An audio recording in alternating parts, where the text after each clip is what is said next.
Hi everyone, তোমরা কেমন আছো? আজকে রান্না করেছিলাম হচ্ছে মুরগির মাংস দিয়ে, তারপর হচ্ছে আলু দিয়ে একদম পাতলা ঝোল রান্না করেছিলাম দুপুরে। এই তো মাত্র আমি খেয়ে উঠলাম। তরকারিটা মজাই হয়েছে, কিন্তু আমি যেভাবে রান্না করতে চাইছি সেভাবে হয় নাই, ততটা মজা হয় নাই। যেমন ধরো যে অন্য অন্য যে কোনো দিন রান্না করি তখন যেরকম মজা হয় সেরকম মজা হয়নি। মানুষের রান্না তো এক এক দিন এক এক রকম হয়। আজকে আমি একদম সিম্পলভাবে রান্না করেছি। পেঁয়াজ পেঁয়াজ বাটার সাথে আদা রসুন বাটা, কাঁচামরিচ বাটা, তারপরে হচ্ছে দিয়েছি হচ্ছে ধনিয়ার গুঁড়া, জিরার গুঁড়া, হলুদের গুঁড়া, মরিচের গুঁড়া, আর দিছি কি এই তো, আর হচ্ছে জিরা আর গরম মশলার গুঁড়া। এই দিয়ে আমি ভালো করে হচ্ছে কষায় নিলাম হচ্ছে তরকারিটাকে। তারপর হচ্ছে আমি কিন্তু ডিপে প্রতিদিন মানে যখন মাংসটা কিনে আনি সাথে সাথেই হচ্ছে খুবই ভালো করে ধুয়ে তারপরে রেখে দিই।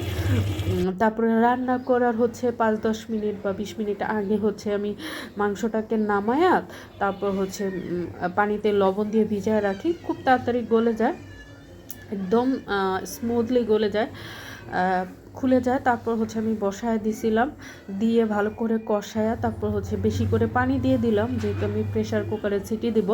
আর এই মুরগিটা অনেক বয়স্ক মুরগি, লাল মুরগি যেহেতু, এটাতে অনেকগুলো সিটি দিতে হবে, 8-10টা সিটি দিতে হবে।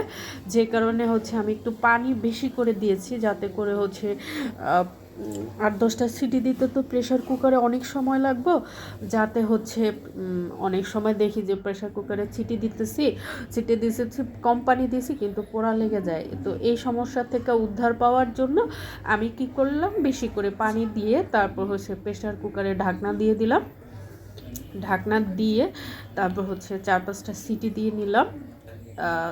4-5টা না, সরি 10টার মতো সিটি দিয়েছি। দিয়ে তারপর আবার ঢাকনা খুলে আবার হচ্ছে আলু দিলাম।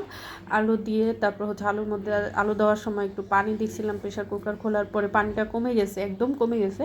তো আমি আরেকটু পানি দিয়ে দিলাম, গরম পানি করে 2টা আলু আর অল্প একটু পানি দিয়ে তারপর হচ্ছে আরও 2টা সিটি দিয়ে নিছি। মোট 12টা সিটি লাগছে, কারণ হচ্ছে মাংসটা অনেক শক্ত। তারপরও মানে আরও 2-একটা সিটি দিলে আরও ভালো হতো, কিন্তু এত সিটি দিলে আবার মাংসটা যদি গলে যায় সেই কারণে আমি দিইনি। এই তো আমার রান্না প্রায় শেষের দিকে হয়ে গেছে। তো তোমরা কেমন আছো সবাই? আজকে আমি তোমাদের কাছে রান্নার ডিটেলই বললাম, কোনো এরকম কোনো গল্প টল্প বলি নাই। কারণ হচ্ছে 2 দিন যাবত আমার মনটা প্রচণ্ড খারাপ, আমার সাথে একটা খারাপ ইনসিডেন্ট ঘটছে। সে কারণে হচ্ছে আমার মনটা প্রচণ্ডই খারাপ। এই তো আমার রান্না শেষ, আমি সাথে সাথে হচ্ছে ভাত খাইছস? কি বলে কি দিয়া? কড়াইতে ঢেলে নিয়েছি প্রেশার কুকার থেকে। দেখলাম যে ঝোল টোল বেশি হয়েছে তোর কিনা। মায় মাছ তো রান্ধে না, সে খামা করে কারণে মাছের ঝোলটা কথা একটু কস কি বেশি করলাম? হয়েছিল, সাথে সাথে হচ্ছে আমি একটু চুলা ধরায় দিলাম যাতে করে একটু ঝোলটা টেনে নেয়। কারণ হচ্ছে প্রেশার কুকার থেকে বের করার পরে বুঝতেছিলাম যে ঝোলটা একদম পাতলা হয়ে গেছে, কিন্তু আমি এরকম পাতলা পাতলাই চেয়েছিলাম, যাতে করে আমার এরকম পাতলা ঝোল খেতেই ভালো লাগে।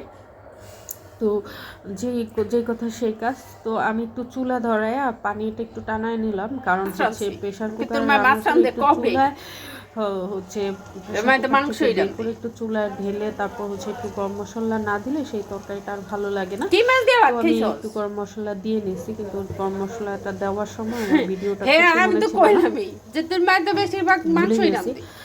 আমার কিন্তু প্রতিদিন আমি অনেক রকমের রান্না করি, কিন্তু আমার মনেই থাকে না যে আমি আমাকে আমি ভিডিও কি করতে হবে। আমি ভিডিও ছাড়ি অনলাইনে, বা আমার ভিডিও ছাড়তে ভালো লাগে, বা আমি ভিডিও কি করি সব। তো এই জিনিসটা না আমার মনেই আচ্ছা, তো থাকে না, শনিবার একদম মনে থাকে না।